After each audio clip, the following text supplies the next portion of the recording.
વિદ્યાર્થી મિત્રો, આજે આપણે ધોરણ 9 વિષય હિન્દીમાં ગદ્ય 2 ન્યાયમંત્રી કે પહેલા પાઠમાં આપણે ભણી ગયા કે शिशुपाल અને सम्राट अशोक के बीच में राज्य संचालन के बारे में वार्तालाप होता है कि शिशुपाल कहता है कि अगर मुझे न्याय मंत्री बना दिया जाए तो मैं राज्य में होने वाले अन्याय की जो दुर्व्यवस्था है कि संचालन अच्छी तरह नहीं हो रहा है उसी को मैं साबित करके दिखा सकता हूँ। तब सम्राट अशोक शिशुपाल को अपने राज्य के न्याय मंत्री बनाते हैं। शिशुपाल के न्याय मंत्री बनने पर ही राज्य में सारी चारों ओर शांति फैल जाती है। लेकिन कुछ समय पसार होने पर कि राज्य में किसी पहरेदार की हत्या हो जाती है। यह बात चारों ओर फैल जाती है।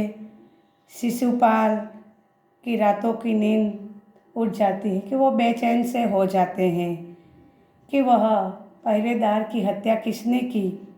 यह जानकारी लगाने के लिए कड़ी मेहनत करते हैं कि इतने दिन तक चारों ओर शांति थी, एकाएक किसने पहरेदार की हत्या कर दी। कि यहाँ तक हमने पाठ 1 में पढ़ा था कि उसके आगे अब बहुत प्रयत्न करने के बाद जब अपराधी का पता चला तो शिशुपाल के आश्चर्य का ठिकाना न रहा कि बहुत कोशिश करने के बाद कि गुनहगार की जानकारी मिल जाती है। शिशुपाल बहुत आश्चर्यचकित हो जाते हैं, दंग रह जाते हैं। स्वयं सम्राट ने उस पहरेदार की हत्या की थी कि खुद स्वयं यानी कि खुद राजा ने ही उस सिपाही का मृत्यु कर दिया था। सम्राट को अपराधी घोषित करना बहुत ही कठिन काम था कि राजा को ही गुनहगार ठहराना बहुत मुश्किल भरी बात थी कि स्वयं राजा ने ही पहरेदार की हत्या कर डाली थी, उनका खून कर दिया था। इसीलिए राजा को ही किस तरह गुनहगार ठहराया जाए। शिशुपाल करे भी तो क्या करे कि शिशुपाल की परिस्थिति जो है अब कठिन हो जाती है कि क्या किया जाए। एक और वे न्याय मंत्री थे राज्य के कि एक तरफ वो उस दरबार के न्याय मंत्री थे कि सच्चा न्याय दिलाने के हक में वह मानते थे, और दूसरी तरफ राजा के सेवक यानी कि दास नौकर थे वह। परंतु न्याय की दृष्टि में सम्राट और साधारण व्यक्ति में कोई अंतर नहीं होता।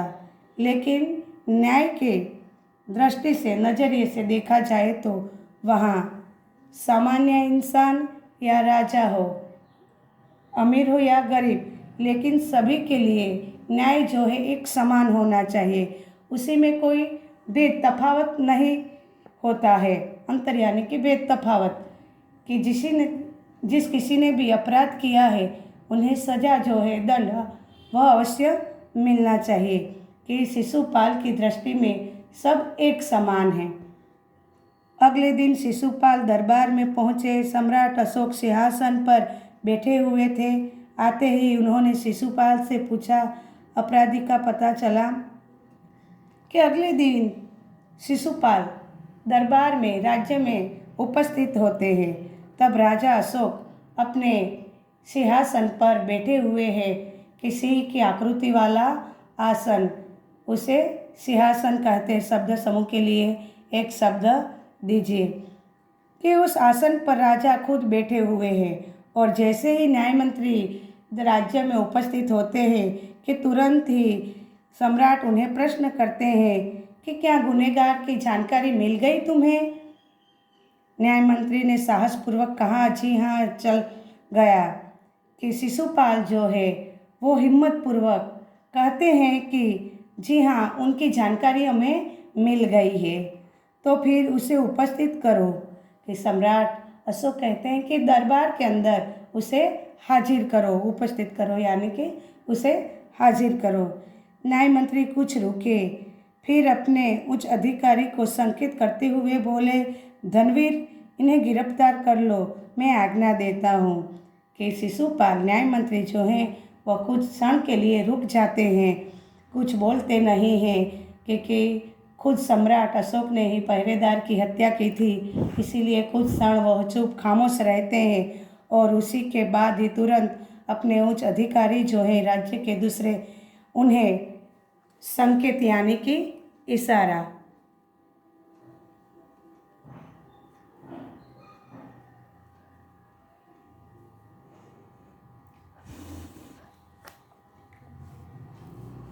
करते हुए वो कहते हैं कि धनवीर जो उच्च अधिकारी है उनका नाम संबोधन करते कि उन्हें गिरफ्तार कर लो, कि मैं आदेश देता हूँ।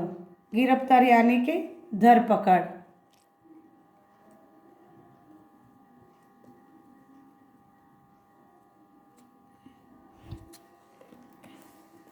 न्याय यानी कि आदेश, हुकुम।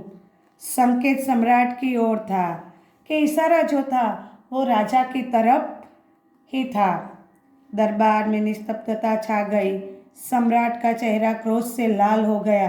वे सिंहासन से खड़े हो गए और बोले, इतना साहस कि दरबार में चारों ओर शांति फैल जाती है। निस्तब्धता यानी कि शांति छा जाती है, क्योंकि इशारा जो था वो खुद राजा की तरफ ही था।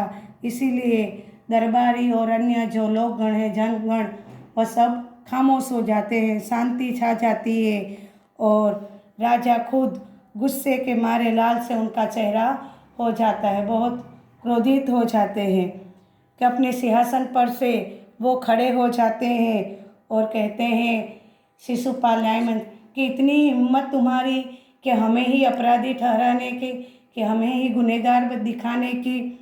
न्याय मंत्री ने ऐसा भाव प्रकट किया जैसे कुछ सुना ही न हो, कि न्याय मंत्री शिशुपाल ने ऐसा भाव प्रकट किया कि मानो उन्होंने राजा की बात सुनी ही नहीं हो, कि उन्होंने अपने शब्दों को फिर दोहराया, कि फिर से न्याय मंत्री ने अपने शब्द दोहराए दरबार में कि सम्राट अशोक ही खूनी है, अपराधी है। धनवीर, देखते क्या हो, अपराधी को गिरफ्तार करो। कि देख क्या रहे हो, कि जो गुनहगार है उनकी धरपकड़ कीजिए। दूसरे ही क्षण सम्राट के हाथों में हथकड़ी पड़ गई, कि दूसरे ही क्षण में, पल में राजा अशोक के हाथों में लोहे की जंजीरों से बांधा गया। न्याय मंत्री ने कहा, अशोक, तुम पर पहरेदार की हत्या का आरोप लगाया जाता है। कि न्याय मंत्री जो हैं शिशुपाल, वहाँ पर राजा या गरीब व्यक्ति नहीं देखते हैं और खुद राजा को यहाँ अपराधी ठहरा दिया है और कहते हैं कि तुमने ही पहरेदार की हत्या की है, उनका खून किया है, कि यह दोष, आरोप यानी कि दोष उन पर लगाया जाता है। तुम उसका क्या उत्तर देते हो, कि आप उसके बारे में क्या कहना चाहते हो। सम्राट होठ काट कर रह गए, कि सम्राट जो है आश्चर्य में पड़ जाते हैं। होठ काटना मुहावरा है, यानी कि आश्चर्य में पड़ना।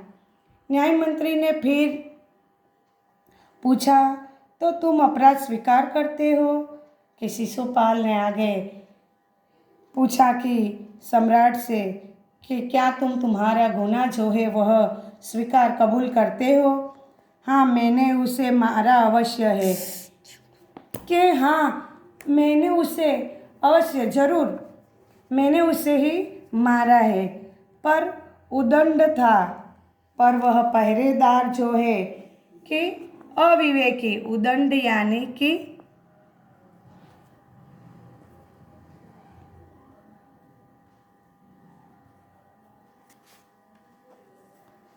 वह अविवेकी था, योग्य नहीं था।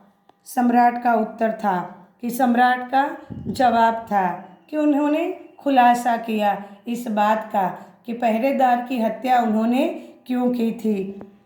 वह उदंड था या नहीं, तुमने एक राज कर्मचारी की हत्या की है।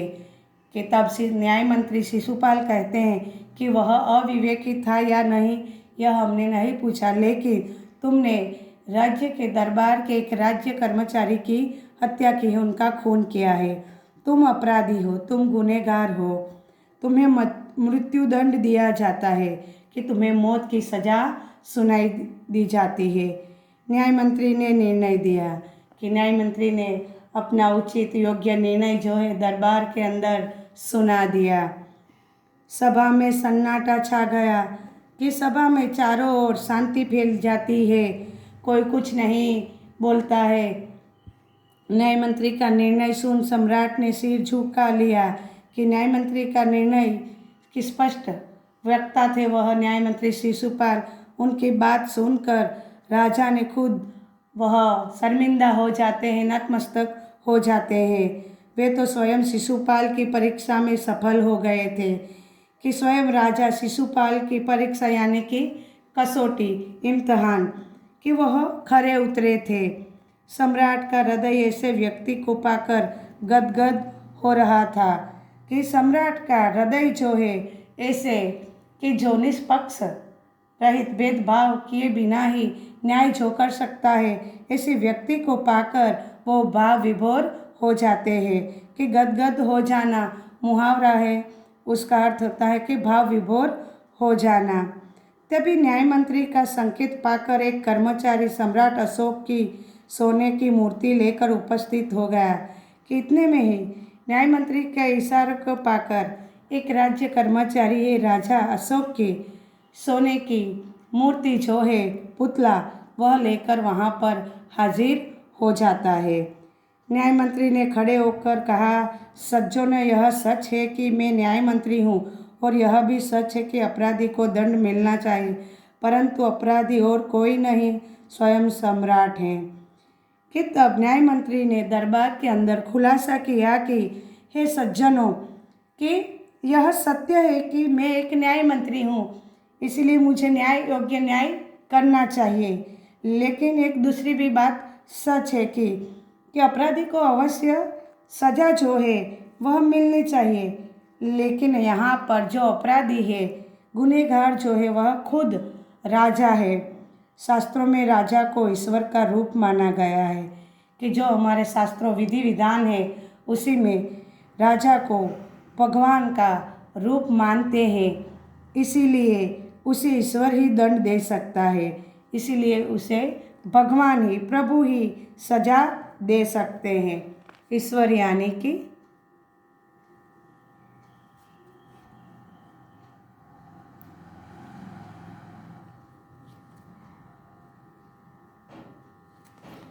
उसे प्रभु ही सजा दे सकते हैं। अतएव मैं आज्ञा देता हूँ कि सम्राट को चेतावनी देकर छोड़ दिया जाए। अतएव के अंत में मैं आदेश देता हूँ कि सम्राट को आगे ऐसा कोई गुनाह वह न कर पाए, ऐसी ताकीद करके वो उन्हें छोड़ देते हैं और उनके स्थान पर इस सोने की मूर्ति को फांसी पर लटका दिया जाए, जिससे लोगों को शिक्षा मिले कि उनके जगह पर यह सोने का जो पुतला है उस पुतले को फांसी पर लटका दिया जाए और इसी से लोगों को प्रेरणा मिल सके कि चाहे राजा हो या रंक हो, किसी को भी सजा दिए बिना छोड़े नहीं जा सकता है। इसी से उन्हें